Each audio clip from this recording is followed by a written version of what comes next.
Most people will do the same exact thing and react in predictable ways, but expect something to change in their life.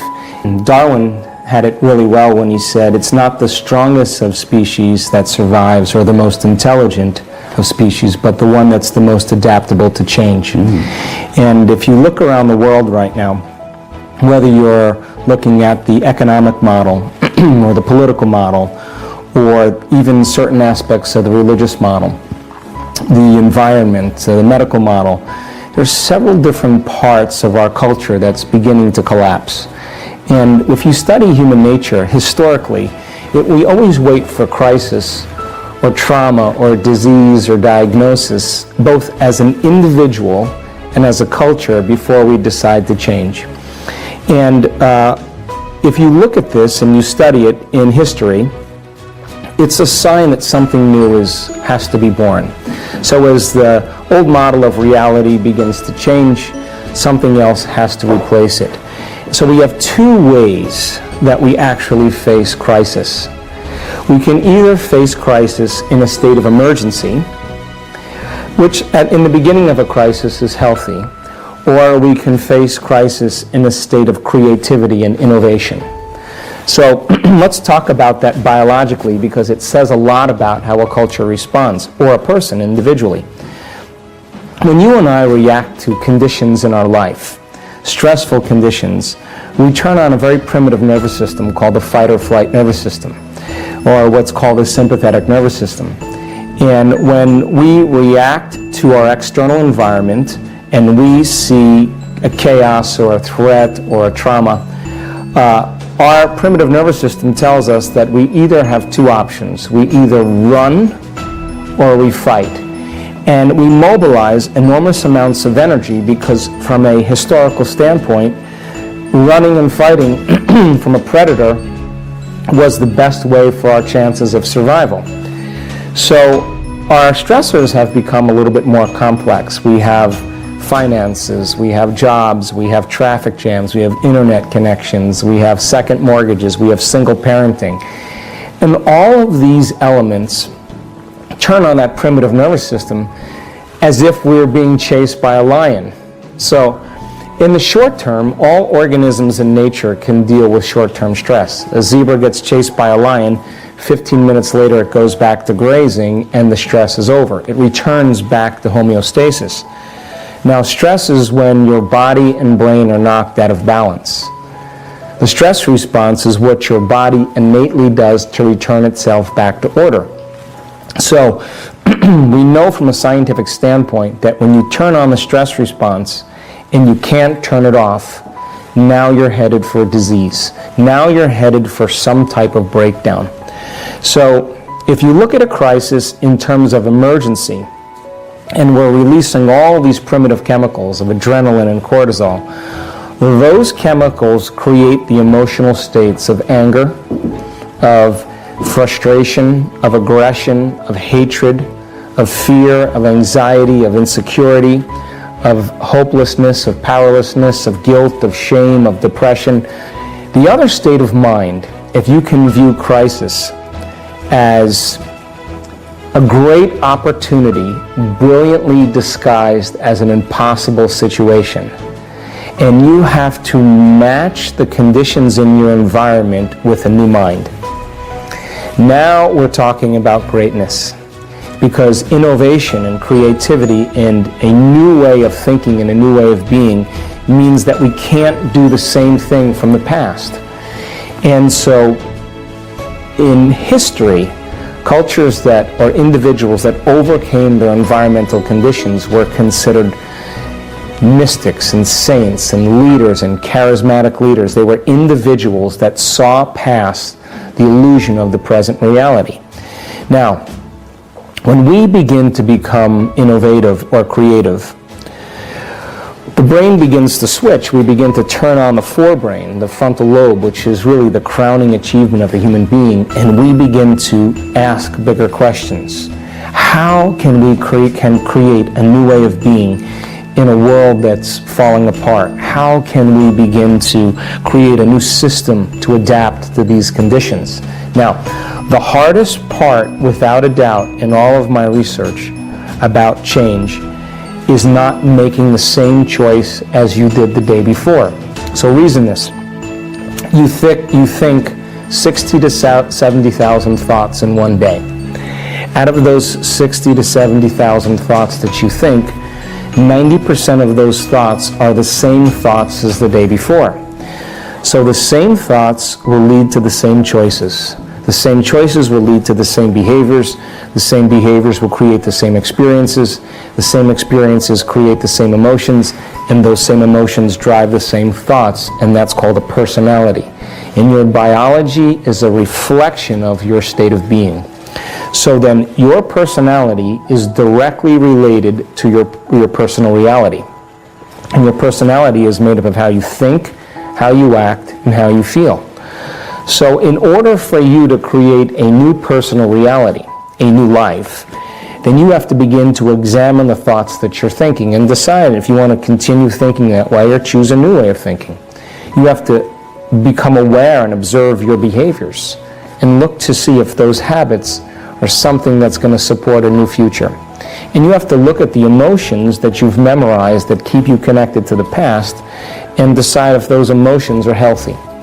So most people try to create a new personal reality as the same personality, and it doesn't work. We literally have to become somebody else. So it stands to reason then, as you begin to question and speculate possibilities, the Wright brothers, Madame Curie, Thomas Edison, Benjamin Franklin, Marconi, they were all thinking outside the box. They were asking questions. Is there a way to create this outcome? And when they began to think in new and unusual ways, new thoughts lead to new choices.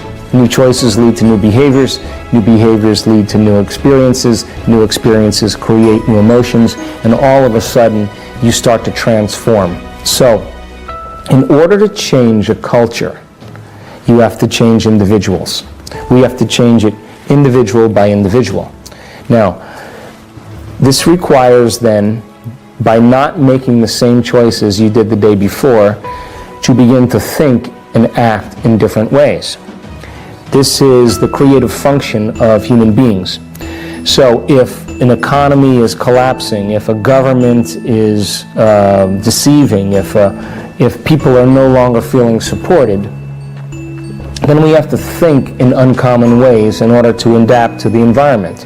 If we don't, then it is really the environment, the external world, that's controlling how we think and feel. We're victims to the external world. Is it possible to change the way you think and feel and have some effect in your environment? Now, that is a concept that when people are struggling to survive becomes very difficult, because you're still worried about the food on your table, you're still worried about the well-being of your children. But what's the alternative? I mean, there aren't many other alternatives. So then when we start asking unlimited questions like, what would be a great way to run a business in this changing world? How could I begin to influence my future? It requires one amazing thing, and that is gaining knowledge, gaining information. Every time you learn something new, you make a new connection in your brain. That's what learning is. And as you begin to think about new ways of being and you're learning new information, the brain begins to fire in new sequences and new patterns and new combinations. And whenever you make the brain work differently, you are changing your mind. Mind is the brain in action. So when we begin to get creative, something unusual happens. We stop living by those survival emotions. Those survival emotions alter our perception and cause us to look at the future through the lens of the past. As we begin to design a new way of being, we have to lay down the very thing that we used our whole life to get what we want for something greater to take over. Now we're talking about genius. Now we're talking about innovation. Now once the idea comes, the next step is that you have to take action. You have to do something with it. I hope you enjoyed this amazing speech by Joe Dispenza. We'll continue with our daily challenge. Can you complete the inspiring quote and give us the right answer? If you can do it first, you're the daily winner. In the last video we were looking for two words, and the quote was Simon Sinek's, and it goes like this. The only two ways to influence human behavior. You can manipulate it or you can... The correct answer was inspire it. So there are only two ways to influence human behavior. You can manipulate it or you can inspire it. Congratulations to everyone with the correct answer and to everyone who tried but didn't guess. Today we have the quote that belongs to Dispenza, and it goes like this. To be happy with yourself in the present moment while maintaining a dream of your future is a grand recipe for... So we are looking for one word only, and I'm sure you will know the right answer. Write your answer in the comments below the video. Even if you're not sure, try and guess. You might be winner of this challenge. If you love this video and find it helpful, give your thumbs up and share it with your friends. Don't forget to subscribe and hit that bell button so you don't miss my new videos and new challenges. So hit the bell button and you will get notification when new video is published. If you really like what we do here and want to support us, you can join our channel and our community for a symbolic fee and gain many other additional features. You can do that by clicking the join button next to the subscribe button. Or you can click on the link in the description of this video. Stay good and have a great day.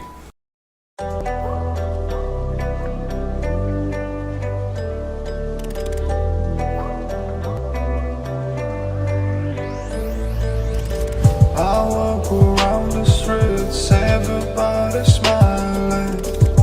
Sun shining bright, so better to be hiding. But you surrounded, don't forget about it. Long days, loud nights, it's summer. I walk around the streets, everybody smiling. Sun shining bright, so better to be hiding. But you surrounded, don't forget about it. Long days, loud nights, it's summer.